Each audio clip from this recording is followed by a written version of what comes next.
So today we're going to be celebrating Govardhan Puja, and also it's the appearance day of our ISKCON. So we're going to talk a little bit first about him. Krishna said that he's more satisfied when his devotees are glorified more than he's glorified. So we want to satisfy Krishna at all times.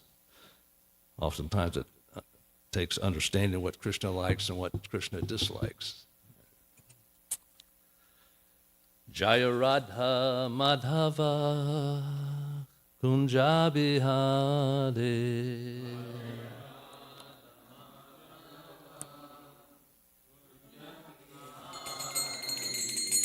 Jaya Radha Madhava Kunja Bihare Madhava Kunja Bihare Gopi Jana Vallabha Girivadhari Vallabha Girivadhari Gopi Jana Vallabha Girivadhari Jana Vallabha Girivadhari Yasodanandana Prajagana Ranjana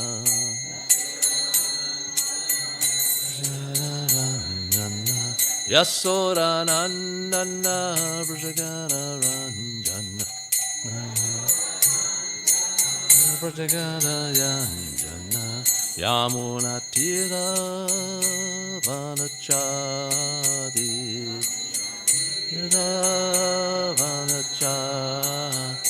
Yamuna Tira Vanachadi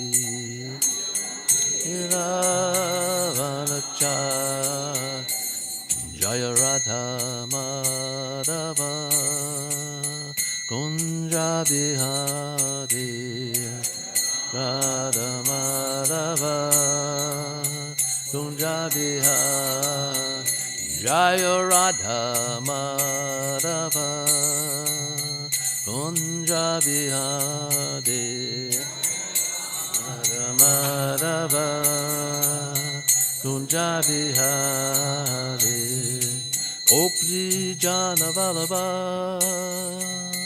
Girivadhari Jana Vallabha Girivadhari Gopi Jana Vallabha Girivadhari Jana Vallabha Girivadhari Yasodanandana Prajagana Ranjana Nana Prajagana Ranjana Yasodanandana Prajagana Ranjana Nana Prajagana Ranjana Yamuna Tira Vanachadi Tira Vanachadi Yamuna Tira Vanachadi Tira Vanachadi Jaya Radha Madhava Kunja Bihari Radha Madhava Kunja Bihari Jaya Radha Madhava Kunja Bihari Radha Madhava Bihari Jaya Om Vishnupad Paramahamsa Pakavacharya Satarya Satashishi Mahad His Divine Grace A.C. Bhaktivedanta Swami Srila Prabhupada Ki Ananta Gauda Vaishnavinda Ki Namacharya Srila Haridas Thakur Ki Prem Sikho Shri Krishna Chaitanya Prabhu Nityananda Shri Advaita Gadadhar Shri Vasadi Gaur Bhaktivinoda Ki ISKCON founder Srila Prabhupada ki. Shri Radha Krishna Go Gopinath Shamakun Radhakun Giri Govardhan ki. Vrindavan Dham ki. Mayapur Dham ki. Navadvip Dham ki. Jamuna Mai ki. Ganga Mai ki. Tulsi Devi ki. Bhakti Devi ki. Shri Radha Golokananda ki. Samaveda Bhakta Vrinda ki. Gora Premanandi.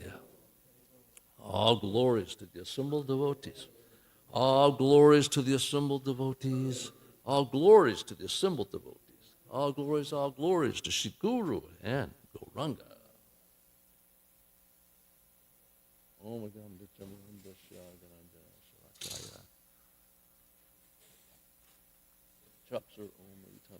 Tajmai Shri Gurave Namaha.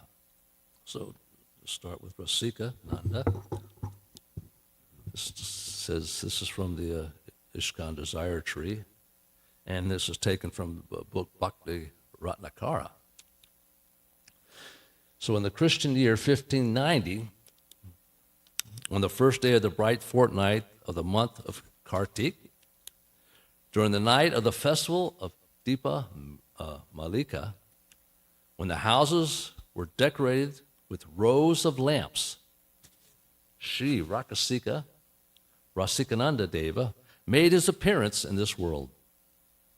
His father was Sri Achyutadev, the king of Rohini. After passing many years without a son, Sri Achyutadevi, by the mercy of Sri Jagadish Jagannath, was blessed with this jewel of a son. He was known as Rasikananda and also Murari. At a very young age, he became quite proficient in all the scriptures. He was very devoted to his parents, especially his mother, whose name was Bhavani. His father married him at a very young age.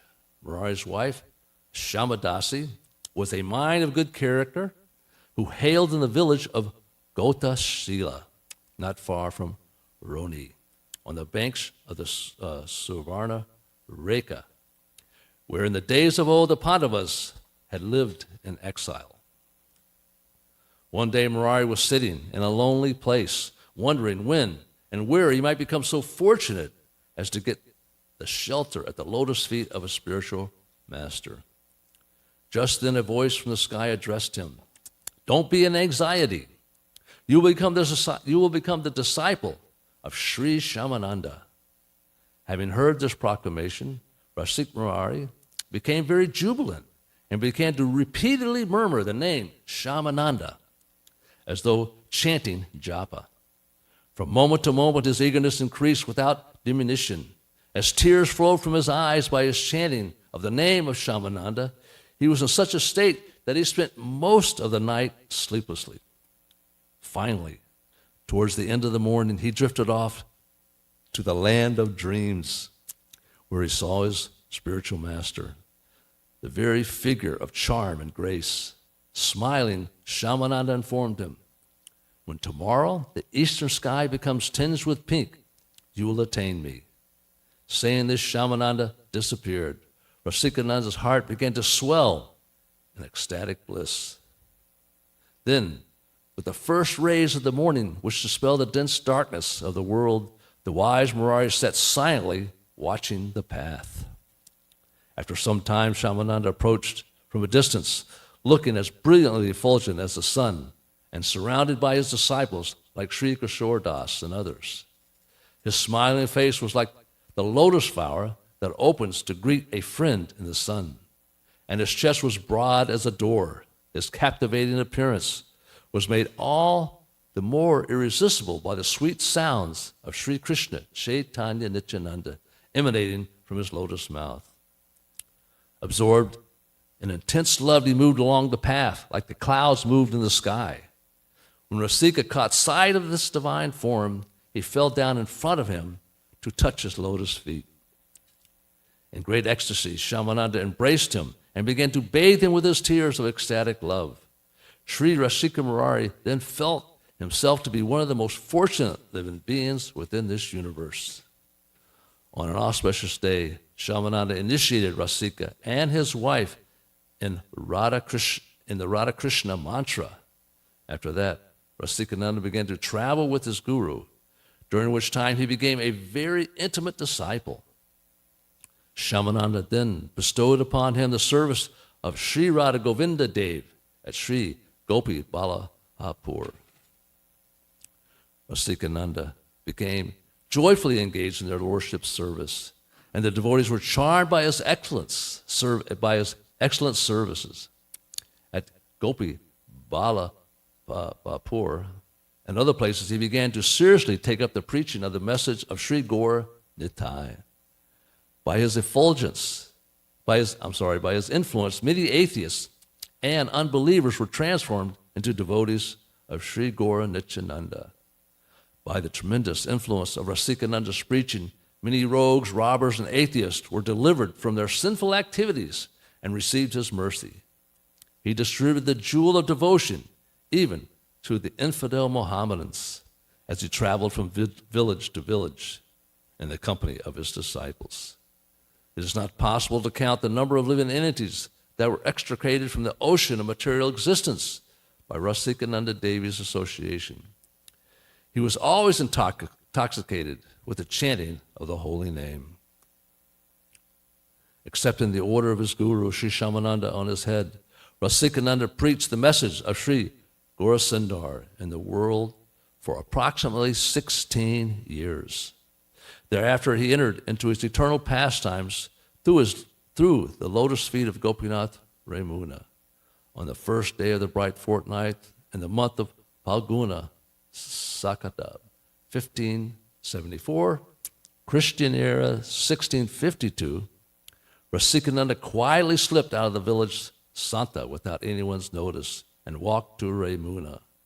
Arriving there, he discussed Krishna Katha with the devotees there for a while and instructed everyone to serve Sri Krishna with devotion.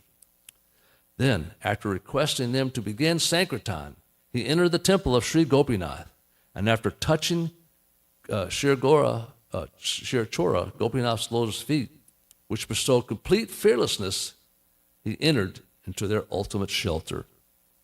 Rasikananda's Prabhu's Samadhi is in the temple of Shri Chora Gopinath at Ramuna. It is just north and on the right as you walk in the main gate, with the temple to the left and the administrative offices straight ahead. So, Rasikananda ki jai.